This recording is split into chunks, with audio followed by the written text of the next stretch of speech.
nice to have some sunshine in here in terms of hearing about things that we've done to improve services for our patients. So I should say hello, my name is Yvette, and I'm Chief Medical Officer, and also babysitting for Julian while he's away at the moment. And you're all behaving really well.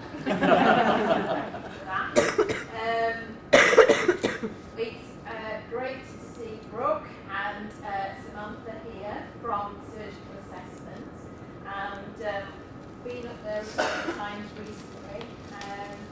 Been very busy, and the winter pressures, we all think about them just being in medicine, but they're not just in medicine, are they? They're in surgery as well. So this is the 60-day report out on general surgery admissions, acute general surgery admissions, RPIW1 patient communications. So I'll hand over to you two and we'll hear about the progress.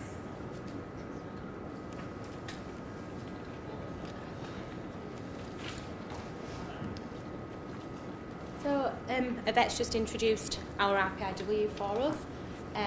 So my name's Brooke. I'm the Senior Sister on SAU and process owner for this RPIW. And Sam? Hello, my name is Samantha. I'm one of the Junior Sisters on SAU, and I'm also a process owner for this RPIW. So the main aim of our RPIW was to improve patient communication and patient expectations on the surgical assessment unit. We made really good progress in the first 30 days, and we've made even more progress in the next 30, which is what we're going to discuss with you today. Due to clinical reasons, there's only me and Sam available to report out to you today, but all the team are still working really well together and very engaged and on board. And we've happily got Tony here again, who was our patient, is there. He's here with us again today to see how well we're progressing, and we're always very happy to see him. So this is our 60-day remeasures. As you can see, the majority are still very, we've made a lot of progress. I think our 60 days, we're very proud of the fact that we've managed to maintain a lot of the work despite the winter pressures, and the figures reflect that. So the things we were going to look at today is there's a few patient leaflets dotted around on the chairs. This is our second PDSA. We've had some help to make this look a lot more from these guys to help us to make it look more professional. And if you wouldn't mind having a look through it, and it would be great if you could give us a little bit of feedback. We've already got some next steps that we are looking for that, but any feedback would be greatly appreciated while we're running through these. So Sam? So I'm going to quickly speak about what went well in the last 30 days. So we've had regular meetings with our sponsors for newspaper reviews and updates, which has also helped drive this project forward, and continue to make good improvements over the last 30 days. We've had excellent engagement from the home team as always. They've been engaging with the change and helped facilitate this. We've put an ideas board up in the staff room, so then staff can put ideas up, so we can continue to drive that change and make them feel that we're listening to ideas and we're implementing them if there's anything that's, we've worked upon and think it's a good idea to work on. We've embedded the new triage form. We're just going to send that off to medical illustrations next to make that just look a little bit more professional, see if there's any new things that we need to put on there. We spoke about the leaflet, which you've all got copies of. So we've had that from medical illustrations. The feedback that we've had from patients has been really positive. I think we've only received one comment saying that they didn't feel it helped in their patient journey, which is really, really helpful compared to our original measures that we made. Most people didn't feel they knew what was happening on the SAU. So we've got a couple of comments already that we're going to look at to drive that one forward. Some more information that needs to go on there. For the PGDs, 6 members of staff have completed the formal training, so they're just on with, for their next steps, is looking at the competencies, so we're able to give analgesia on triage. Been one of our next goals.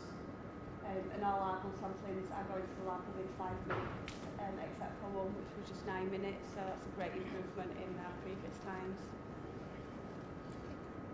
So our areas to improve, we have struggled meeting up with the away team lately due to staffing, but as I've mentioned, the information board has helped with that because it's kept that flow going when staff are not available on shift. The triage waiting area is still yet to be completed, so that hopefully, when we've looked at problems with the triage system not working on night, that should facilitate and help with that process, because the team will be able to see who's there to be seen next rather than waiting for a piece of paper. Still need further information, as I've mentioned, on the communication leaflet before we can roll that out yet with the patients. We've still not managed to complete the 5S of the treatment room. It's just some ongoing work that we need to start out for the next 30 days. And we want to obviously complete all our PG training and get all our competencies addressed moving forward. So our next steps, so we've just spoken again about the triage waiting area, and discussed that further with the states, and we've ordered some more chairs and things to make that waiting area a bit more of a pleasant experience while they're waiting for their reviews. The final PDSA of the patient pathway, which we're hoping if anybody has any feedback, we can use that to put into that work. The 5S of the treatment room, we're very conscious we need to do with how the capacity and things that we've had on SAU. That's been a little bit difficult to get the time, but that's still something that we're very much positively driving, and everybody is working in, even though we've not done the 5S, everybody's very conscious of it and it's much tidier, and so even though we've not done the overhaul of the treatment room, actually the area's tidier in general, people are keeping up to it a little bit more, so there has been some change there. We're working on the 5-minute bloods target, so the aim for this report out was that we would trial doing them in 5 minutes. Unfortunately, the week that we were trialling that, the pod system didn't work for the whole week, so I wasn't able to get any effective measures, and I didn't feel it was fair to send my WEP to the 10 minutes down the corridor to send the bloods every 5 minutes. It seemed sort of counterintuitive, but the aim is to still work on that and get them bloods. We are really proud though, because even then they're still going within the 10 minutes, so actually whether we get the 5, which is still the aim, we're still very proud that we're getting the 10, and it's massively impacting on patient waiting times. I think the main thing that people have said is, oh, I'm not waiting for blood results anymore. We used to have written on our board all the time, await blood results, and that seems to be a non-entity anymore. That's not there anymore, because then blood results are available and ready for when the doctors need to see the patients. The triage form we're still looking at. There's a couple of bits that we're discussing as a team whether we want to add in on that, so that's why we've not quite, in terms of metrics and other bits, we've not quite finalised it yet. PGDs we've made some really good progress with over this last couple of weeks. We've had some formal PGD training, and there's 6 of us ready now to just get on with them competencies and get that access from the meds team, which is the aim for next week, so we can have some trial times available for you for next report out and see how much that impacts on patient care. Thank you.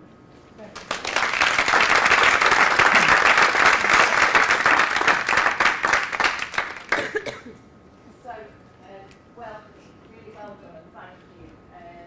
As I say, it's great to have Tony here as well, because Tony spent the week with you doing the RPIW, and I hope, Tony, that you were pleased with the results and that you impressed. Thank you. And as you've said, and as I've seen myself on visits to the unit and on the reports that we get throughout the day about operations within the trust, I know how busy SAU has been. But we're also working up as to the next RPIW in March, aren't we? So I'm looking up to be the exec sponsor, and it's great to see how this work is keeping going, because it's going to really help for the next RPIW. But we'll move on and we'll ask if anybody's got any questions at the end. So, our next report out is the 30-day report out from ophthalmology, and it doesn't seem like 30 days ago, does it? It seems So Sarah, who's the process owner, and we don't look like we've got another Sarah next to you. So your RPIW was about follow-up bookings in ophthalmology. So we're looking forward to hearing from you. Introduce yourself.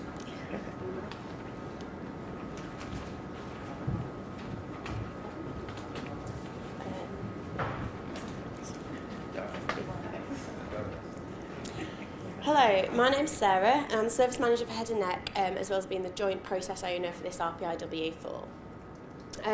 This RPIW aimed to streamline and standardise the booking process for routine follow-up patients in ophthalmology. Now, this is a process that standardly both RBS and the ophthalmology team were booking patients into using two very different processes, and the overall hope for this RPIW is that all that routine booking will be handed through to the centralised RBS team, which will free up the CSU to do some of that service improvement work that we need to do. So, over the last 30 days, we've remeasured some of the key metrics and actually seen some really significant improvements in what we've done. So through some work to aid education, rather than simply problem solving at the time, the lead time for the CSU booking appointments has actually gone from 2 minutes to 0. So what that means is that the CSU are no longer booking any appointments that are being escalated for reasons other than capacity or inappropriate bookings, that kind of thing. So that is a real significant shift. It's removed a workaround process that we had in the system, which we obviously are very keen to do within the NHS. And the lead time as well for RBS has actually reduced from just over 21 minutes when we first started this process to 3.5 minutes, which is an 84% reduction. So, we haven't just handed this problem over to RBS. It's the whole process has improved drastically. Now we understand that's a snapshot in time. That is, what we've done right now, and we want to sustain that, which is some of the work Sarah's going to talk about a little bit later. But that new lead time also offers choice to patients currently, which is something we weren't doing previously. Our defect measure, which indicates the number of patients that can't be booked first time round, it looks like it has deteriorated from 27% to 37%. However, what we've measured has changed. So previously, patients weren't being able to be booked first time because the issue needed escalating to the CSU. Now, the reason why patients can't be booked first time is because we're phoning up to offer choice and we can't get hold of them. So that is a big shift. So actually, it's taking a little bit more effort to book those appointments, but the outcome is much, much better for that patient and for the trust, because the hope is that if we can increase the amount of choice, we can reduce DNAs and cancellations, which are huge within ophthalmology, which is something we hope to measure by the 60-day point. Finally, the number of bookings that were being made by the CSU that are unrelated to capacity or appropriate escalation has become 0, as I mentioned earlier. So what we hope is that significant change in the way that patients are being booked should allow the CSU team now the time to tackle those capacity issues that we know are within the system, that will further help RBS to be able to book that and reduce some of those escalations, hopefully to 0 one day. But hopefully with that time we can then move on and move this process even further, going into 90 days and 120 days. Hello, my name is Chris Keefe, team member of the RPIW and supervisor in the referral and booking service. Working through the RPIW process was very enlightening and useful, as it displayed a willingness for change and a real drive from all those involved to give patients the best possible care through collaboration. This initial feeling that was felt during the week period was continued for the next 30 days, with both CSUs working together and making noticeable efforts to keep communication open and clear. This led to an ever-evolving booking guide over the 30 days, which is now undergoing final checks before being officially sent to RBS. Over the 30 days, it has been given to a number of staff to utilise, and their feedback has been taken into consideration to create the final tool that's going to allow them to do their jobs. Even though it is at its foundation just a tool that allows a clerk to book appointments. The creation of the guide itself epitomises the collaboration that has come out of the RPIW process, as it has taken many individuals at different levels, from booking clerks to business managers from 2 different CSUs, to create this document. The method of involving RBS clerks in the creation has led to a feeling of empowerment within the staff, as they can see the changes that they've asked and put forward be implemented into it and then given back to them in a way that they feel they can use more openly. The end result has led to less escalations to CSU for clarification, and instilled a sense of confidence in the clerks that they can do their job and speak up to supervisors and people of different levels to reach a compromise or an understanding, so that the tools they use can allow them to better do their job. As they are the people that use it day in, day out, so they're the people that are best to tell us how to make it. Hello, my name is Rachel Gregson. I'm a Patient Services Coordinator for Ophthalmology and team member in RPIW. So as Chris has mentioned, I think we've really kept up momentum since finishing the RPIW. We've worked really hard finalising the ideas that we came up with.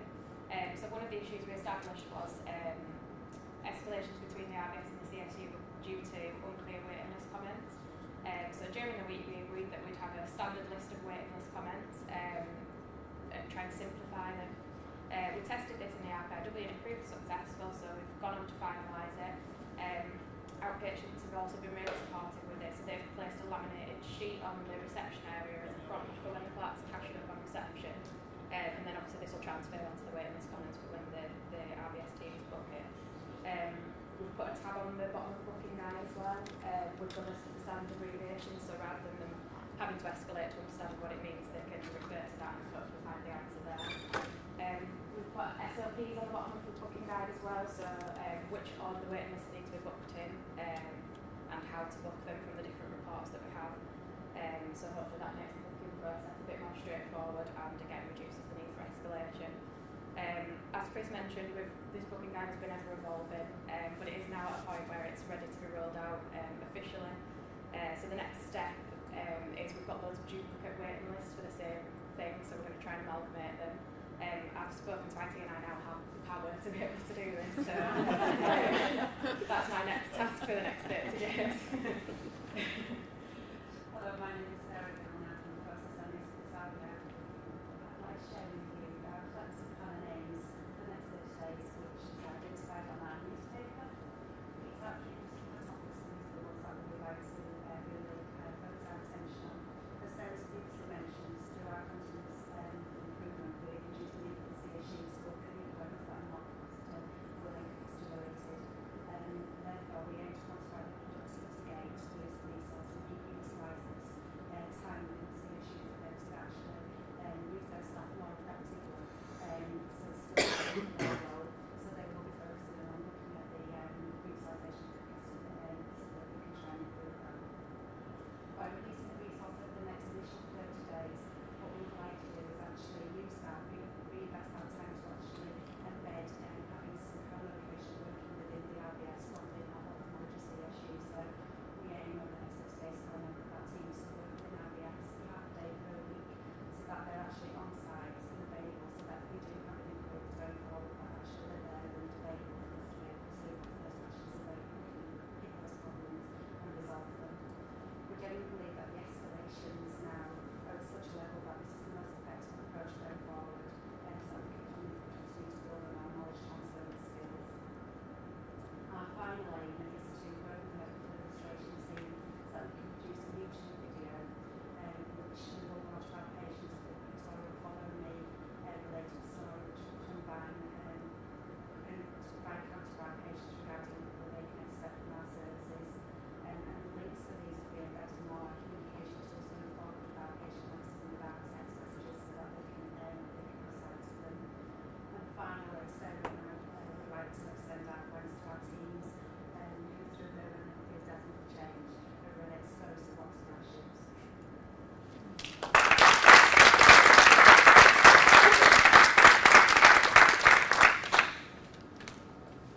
Fantastic, well done. It's really good to hear from you, and and Sarah, Chris, Rachel, Sarah, you've all made great progress in 30 days, and it's really lovely to hear about what you've got planned, the changes that you've made, and now actually it's that we can't get hold of the patients. So it might be something we need to do in terms of information we need on the referral that allows us to get hold of patients more easily, isn't it? So, and Rachel, if you've got power. That's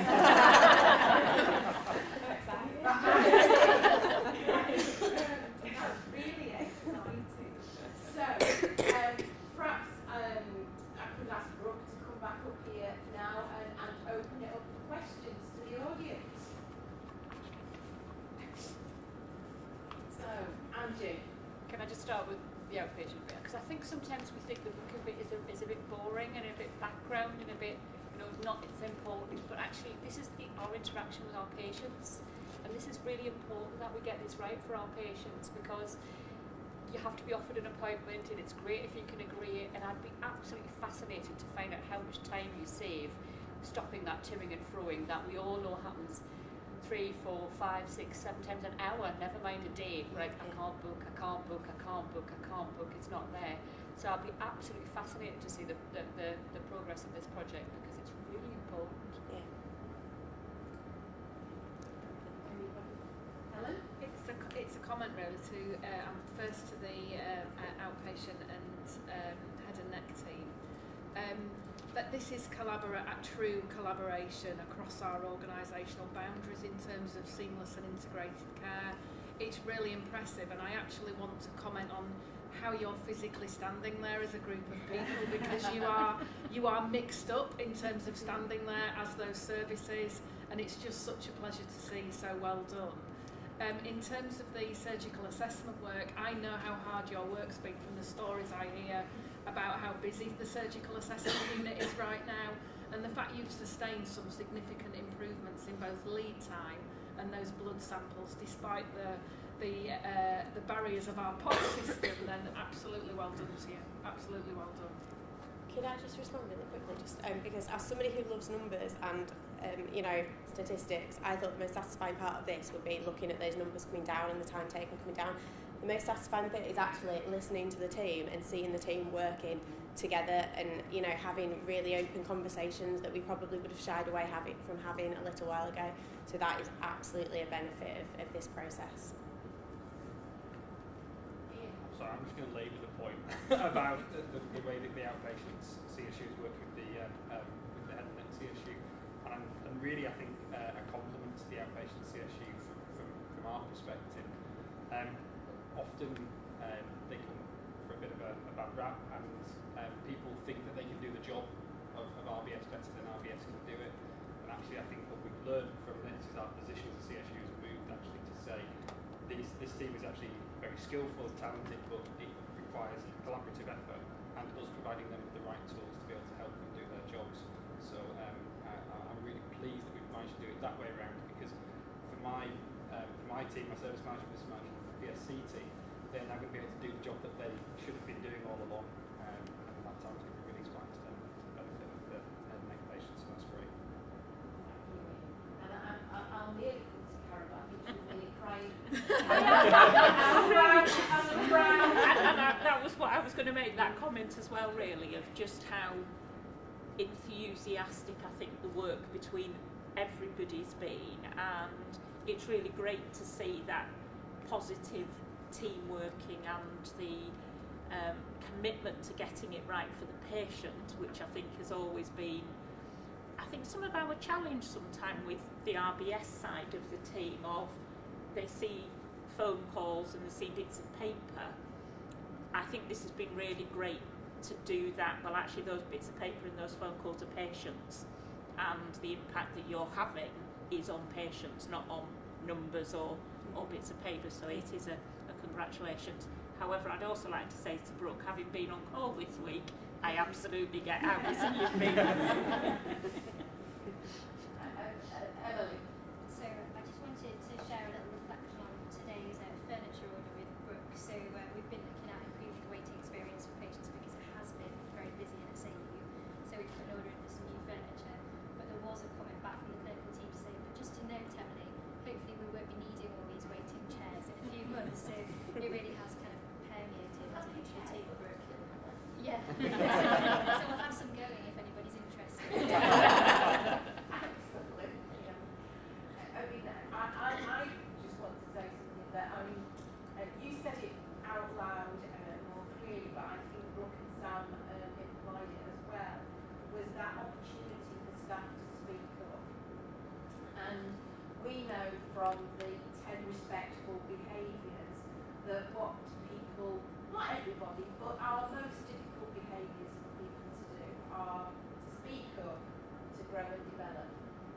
Joe and Helen will reinforce that, and I think it's really good to hear that you are speaking out loud and saying people are not afraid to speak up now in both teams.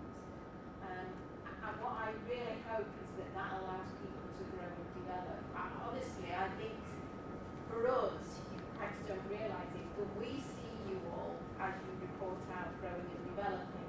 And I don't know whether you all actually feel like you are at the time, because I know it's not everybody's favourite thing.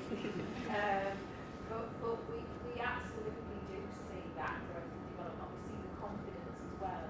So I think the other thing about, I know Sam's had to go back to the ward, but I think the opportunity to report out, I think it is becoming a bit like, Start the Week was at the beginning, nobody really wanted a photo in it. And now, when you say, anybody fancy a photo from Start the Week? Oh yeah.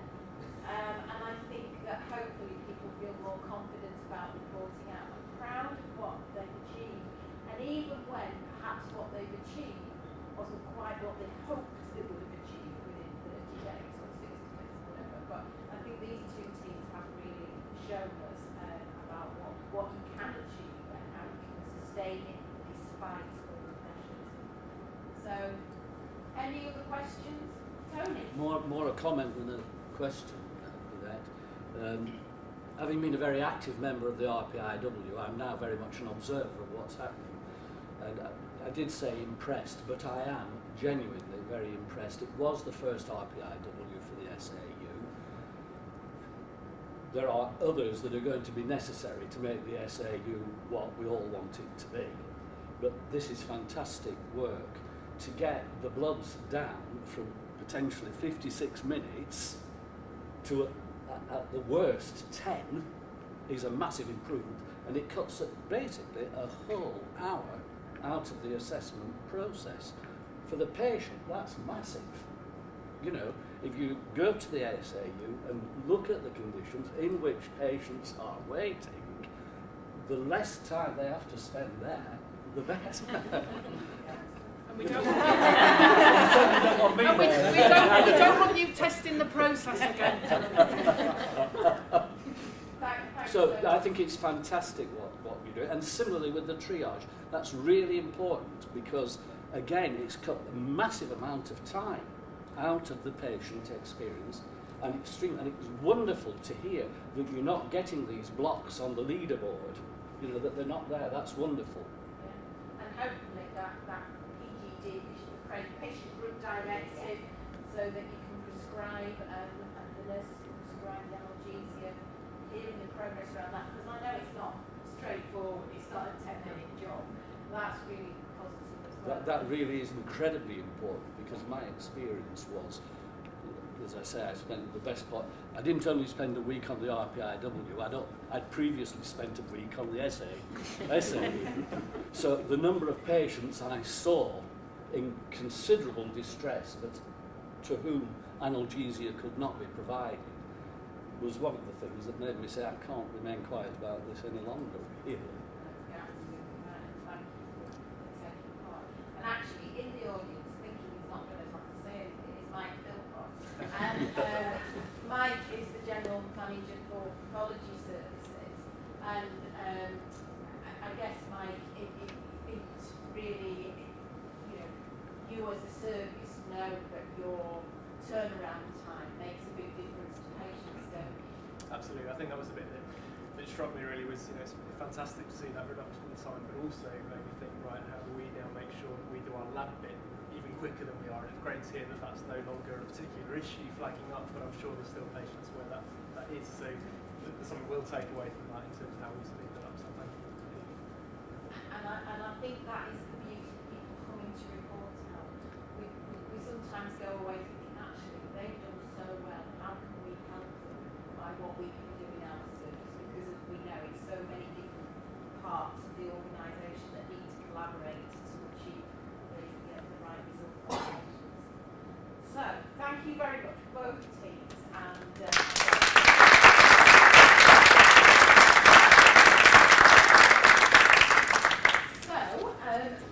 the close of this Friday. by magic. We've got another RPIW next week in critical care and neuro. Right, so we'll be hearing from that team. So hopefully we'll see some of you over at the LGI, and we'll hear again from Susan in another 30 days about how you've progressed. But thanks very much, everybody, and for those who are not working, have a good weekend. Those that are, have a good weekend. So Tim would be Oh, he's really hot.